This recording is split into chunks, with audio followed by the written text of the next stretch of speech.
Welkom bij het programma Gewest Friesland, waarin we reportages snel uit het programma Van het Gewest tot Gewest dat jet iets van de nationale televisie weer. De meeste van die Friese reportages waren maken door Johan van der Zee en dan hebben we altijd van die specifieke onderwerpen waar we dan over praten kennen. In 1983 hebben we het haar over het onderwijs, het legeronderwijs, het basisonderwijs in Friesland. Jenne Woord hier nevens mij doe al een geerwerkingskwal, of daar wien ze met dwaande, maar in Bantekeer kwamen ze mij het woord integratie, maar dat is toch fusie?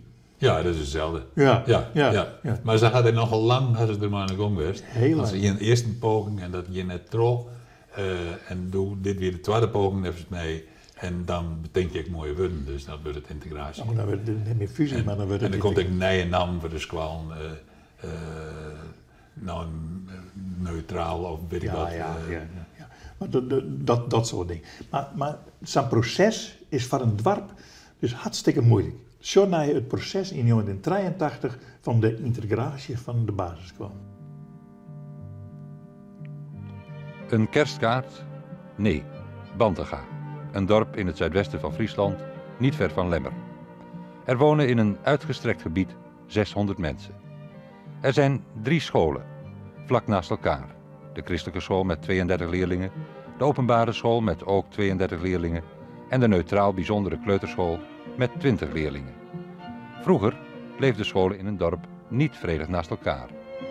Nou, dat spannende er wel om.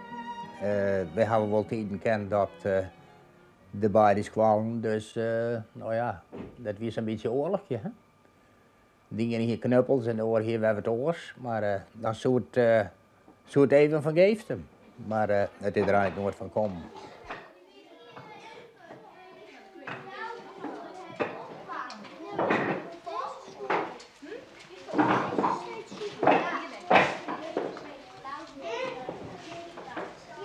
Op de neutraal bijzondere kleuterschool van Bantega gaan kinderen van alle gezinten al samen naar één school.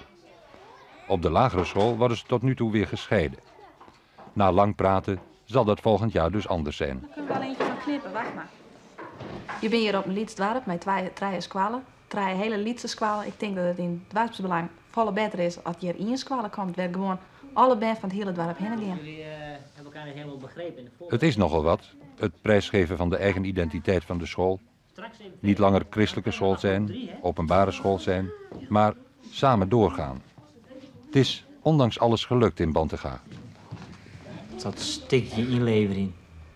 Dat zal dan een stukje principiële achtergrond wijzen, maar dat weegt denk ik net op wat je het van waarom krijgt. Het is bestaanszekerheid, bestaansrecht. Als we nou draaien, blijkt duidelijk in de toekomst kent net terugdraaien.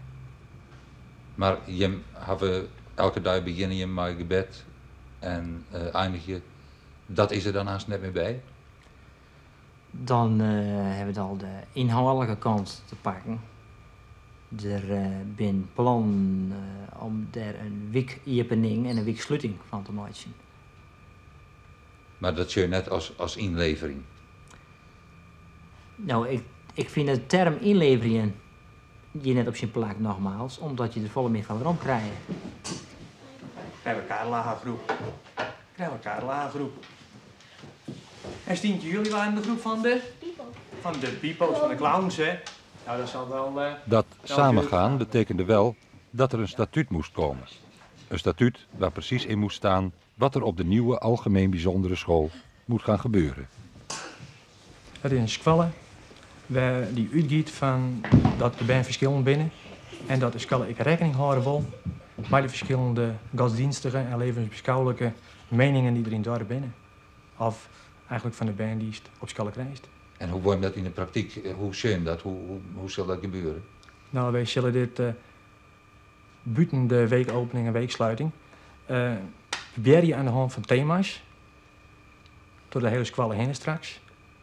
En dat zal dan 3 keer in de week plak vinden, waar een bepaald thema centraal stiert, die vanuit verschillende achtergronden, godsdienstige, humanistische, bezoeken worden kennen. En dan is de bedoeling dat er een ouderblad bij komt, zodat de ouders de verder mee gaan kennen met de band, wat wij op school dus net kennen op een gegeven moment. In Bantega is wel eerder, maar toen vergeefs, gesproken over het samengaan van de scholen. In 1979 begonnen de gesprekken opnieuw. In het besef dat het behoud van in ieder geval 1 school erg belangrijk zou zijn voor het dorp. Toen het op stemmen aankwam, was een overgrote meerderheid voor samengaan. Natuurlijk bleven er mensen die de nieuwe situatie moeilijk konden accepteren. Nou, ik vind dat heel erg jammer. Want als je de voorgeschiedenis van de christelijke scholen, zou ik zeggen, hebben wij helemaal meemaken. Dus hij heeft mij oprichten en wij als band hadden vroeger al weer heen gegaan. En uw band, mijn band, had er ik al weer heen gegaan. En ik ga hier in het bestuur zitten, als bestuurslid en ik als voorzitter. Maar dan kom je wel tot de conclusie als dat alle keer ophoudt, dat het een stuk van je levensdoel, dat het wijvallen is. En dat vang je net weer op, want het is voet. Zeg maar zeggen, de ene jouwt wat en de oren neemt wat. Het is voor allebei van de scholen is het een zaak dat, ja, zij zullen nooit zichzelf daar weer in herkennen.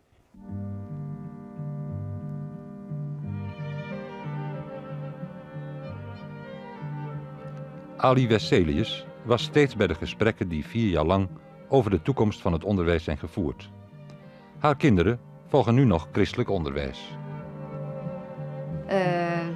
Dat ze over onderwijs krijgen, dat loopt wel. Tenminste op godsdienstig gebied. Het wordt natuurlijk net speciaal een christelijke school en ik net een openbare school. Het wordt een bijzonder neutrale school en dat houdt in dat ieder mens zich daarop thuisvelen moet. Iedereen zijn ideeën zal daar naar voren gebracht worden moeten en daar zal men ik rekening mee houden moeten. En zoals Joost is, ik geloof net dat ze daar wat mee verliezen. Ik geloof zelfs dat ze er wel, iedereen er wat bij krijgt, ieder ben en ik. Omdat ze vertrouwd rijden met elkaar gewoon thuis en op school.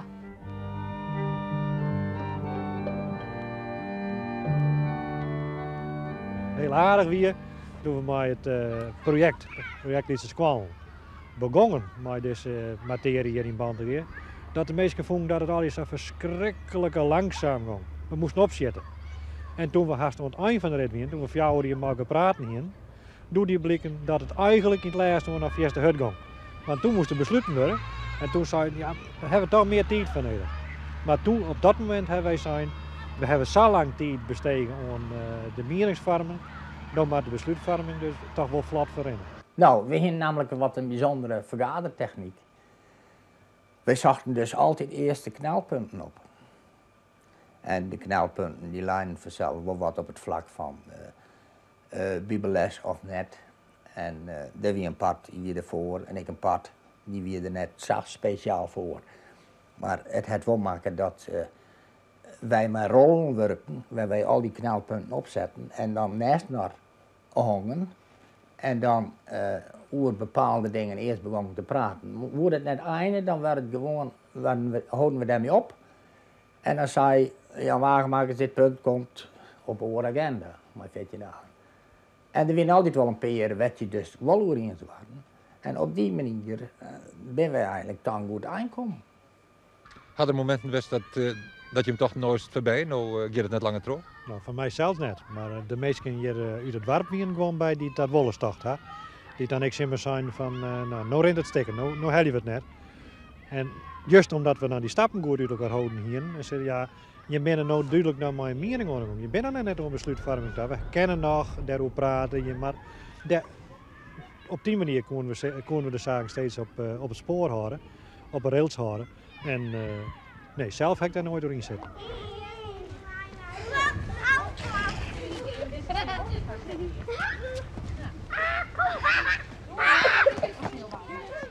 Je zit in 2 verschillende gebouwen. Vind je dat nog lang? We hopen van net. We hopen dat we nijenskwaalen krijgen. Omdat je op deze manier toch altijd wel het idee horen van daar is een squale, daar is een squale, daar is een squale. Je moet altijd naar elkaar taggen. Je bent nooit eens een keer gezellig in hetzelfde gebouw. Het gevoel van het bielcolleren, ik dacht dat dat in 1 gebouw volle beter wezen zou dan in 3 gebouwen. Heb je er een beetje verwachting van dat gauw zou wezen zou?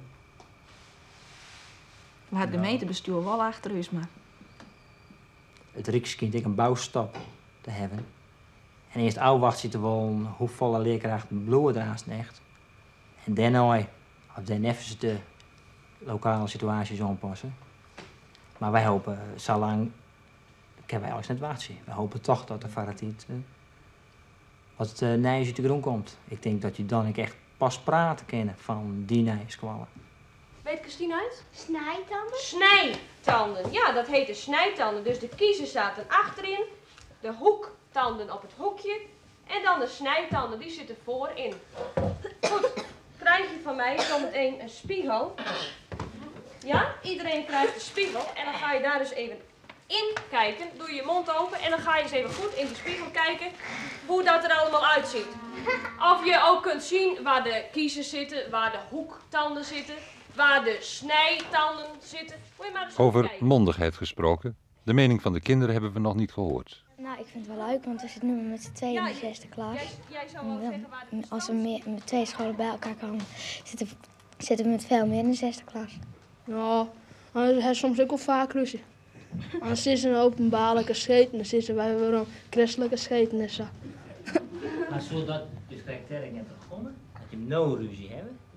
En zodat als daar terug beter werk in, dat wanneer wij in je squallen willen. Jawel. Of denk je in de oren zoeken.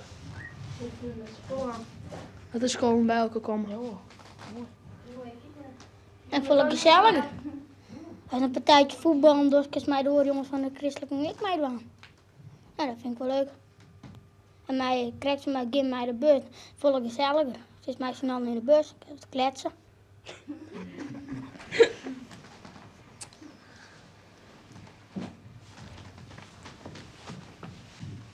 Ja. Ik wil graag nog wat zeggen. Als ze toch gewoon komen bij elkaar, maar de band wordt haast niks vragen of ze dat wel leuk vinden. En de band moeten laten toch daar op die scholen zitten. En de meesten die doen hun werk ermee, die hield mij. Dus je is eigenlijk voor dat de band er ook wat meer in kent Ja, dan worden. moesten ik wat meer met de meesten praten of die het leuk vonden. Nu komt er soms alle meesten komen bij elkaar en dan praten ze over de band wat die willen. Maar dat weet de hun dan net. Het zal moeilijk worden, maar Bantega begint volgend jaar aan iets nieuws. Na een grondige voorbereiding lijkt de schoolstrijd daar voorbij.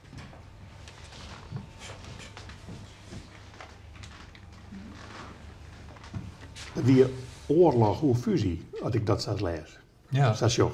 Ja, de winmessen die wonnen dit beslist net. Nee. Maar, nog net doet het ook. nou ja, er winnen nog een peer. Ik doe 1 of 2. Ja. En dat geeft dan wel hinnen. Ja. Maar het speelt op dit stadium dus een heel soort weg, want de Lietse scholen worden te lied zien dwarpen en als ze net geerwerkje willen, dan verdwijnen ze beide. Ja. Nou, dat willen ze dus helemaal niet.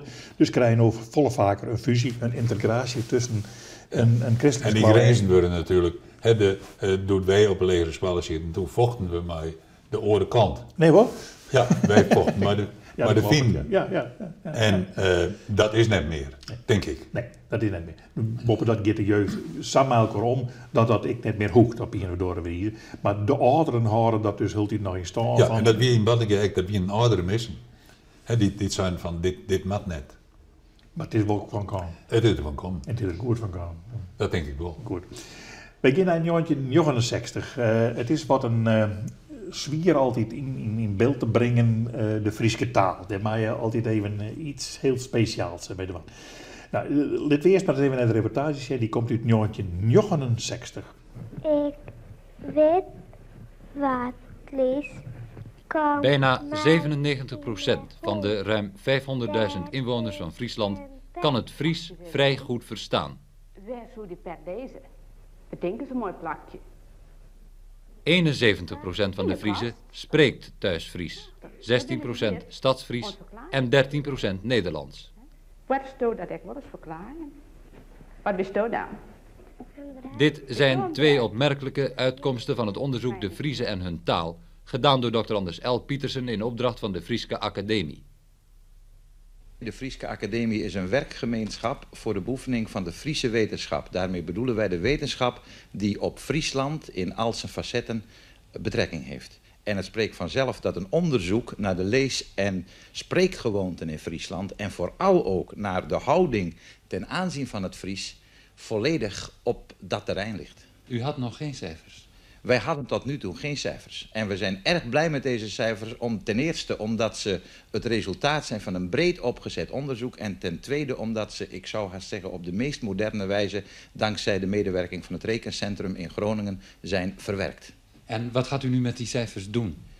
Wij hopen dat deze cijfers aanleiding zullen geven in de eerste plaats tot een hernieuwde actie voor de stimulering van het Fries. En dan met name ook van het Friese onderwijs hier binnen de provincie. En dan denk ik dus aan een soort inwendige zending, waarbij allerhande organisaties, maar met name ook de Friese beweging, dacht ik, betrokken zijn.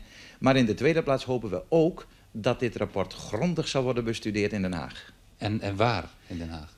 Met name op de ministeries van Onderwijs en Wetenschappen en van Cultuur, Recreatie en Maatschappelijk Werk.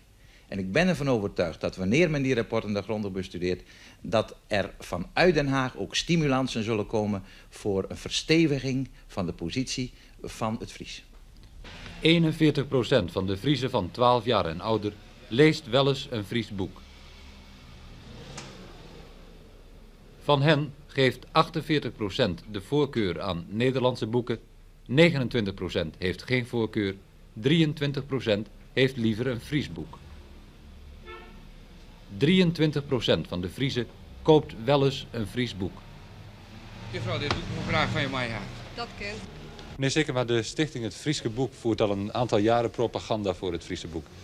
U weet nu een aantal cijfers. Heeft u het idee dat die propaganda in de goede richting is gevoerd? Ja, we zijn met de echte grote propaganda begonnen in 1966. En met een gevoel van daar en daar moet de markt zitten. En we hebben nou dus uit de cijfers van dit rapport hebben we de bevestiging gekregen dat er inderdaad voor ons nog een behoorlijke markt is. Als u zo de cijfers eens even nagaat van 97% van de mensen in Friesland verstaat het Fries, dat zijn er zo'n 500.000. 71% daarvan spreekt thuis Fries, 366.000. 69% kan Fries lezen. 41% leest wel eens Fries.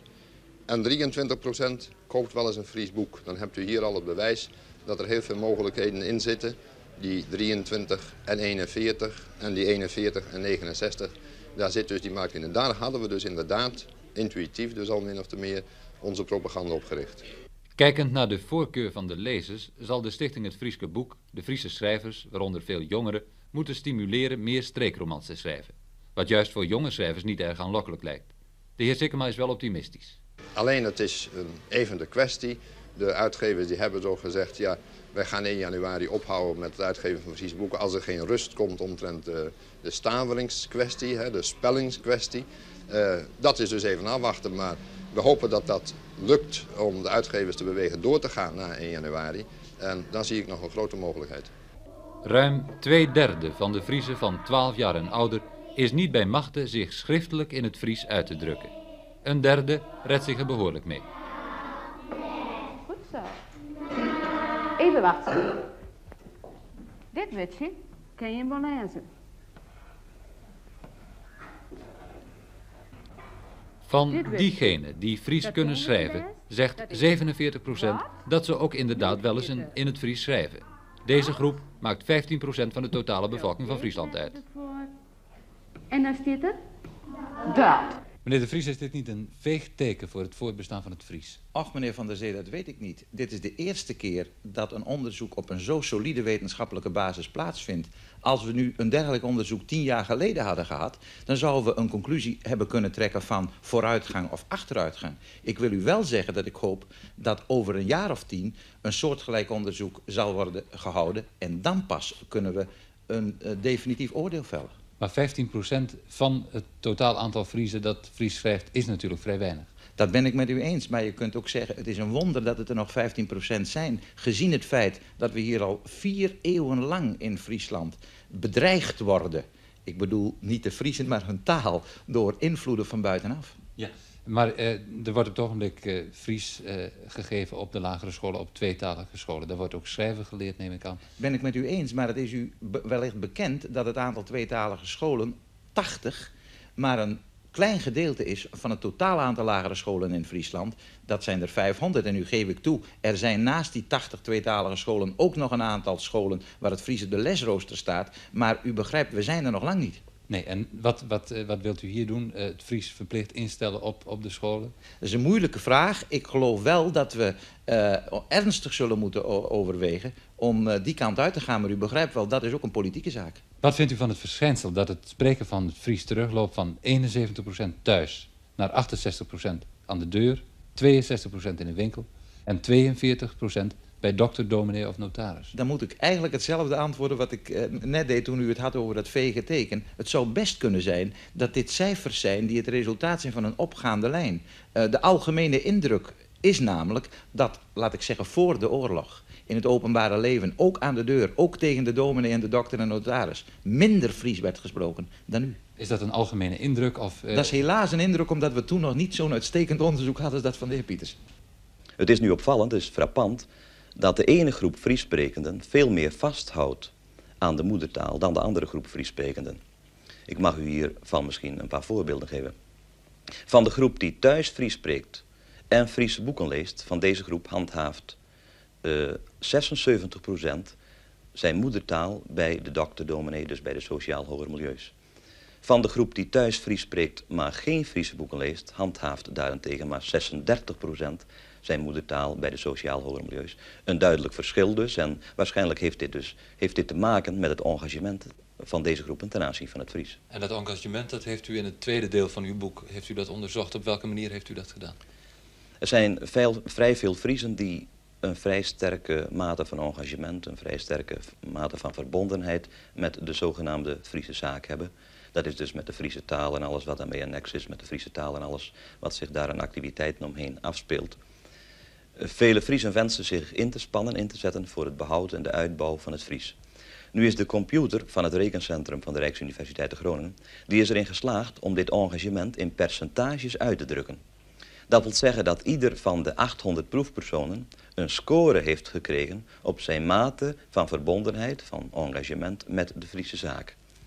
Wij kunnen dus nu voor verschillende groepen precies nagaan hoe groot het engagement is. Ik kan u daar een paar voorbeelden van geven. Van de autochtone bevolking, de oorspronkelijke inwoners van Friesland dus, heeft 38% een vrij sterk engagement. Daar staat tegenover een percentage van 6 van de allochtonen, van de importbevolking. Van de stedelingen is 20% vrij sterk geëngageerd. De plattelanders daarentegen, 40% daarvan heeft een vrij sterk engagement. En dan tenslotte wat de beroepen betreft. Van de groep leidinggevende welgestelden is 17% vrij sterk geëngageerd. En in contrast daarmee de groep boeren en landarbeiders, 45% van deze groep heeft een vrij sterk engagement. Liewe Pietersen, zo'n 90% van de mensen die in Friesland wonen versteert Friesk. Nou, dat is nou zottig. Ja, nou verstaan. Verstaan, oké, ja. Maar het is een cijfer waar heel lang mee omdaald is natuurlijk. Er ben nou, correct niet binnen bij wat nieuwe cijfers komen, denk ik. Er binnen al jij nieuwe cijfers komen, maar die werden al hier op verschillende wijzen geïnterpreteerd. Ja, dus daar dat mag ik wel, want ze zijn volle minder geus. Ze zijn volle minder geus, goed. Ja, dit is een reportage uit 1969, mooi zwart-wit beelden van het gewest uit het gewest. Makkertrog Johan van der Zee in een tijd die wij u net meer herinneren kennen, maar daar kunnen we nog wel even over praten. Van gewest tot gewest, die programma's laten we zien in gewest Friesland, over tak en wie weer, dag.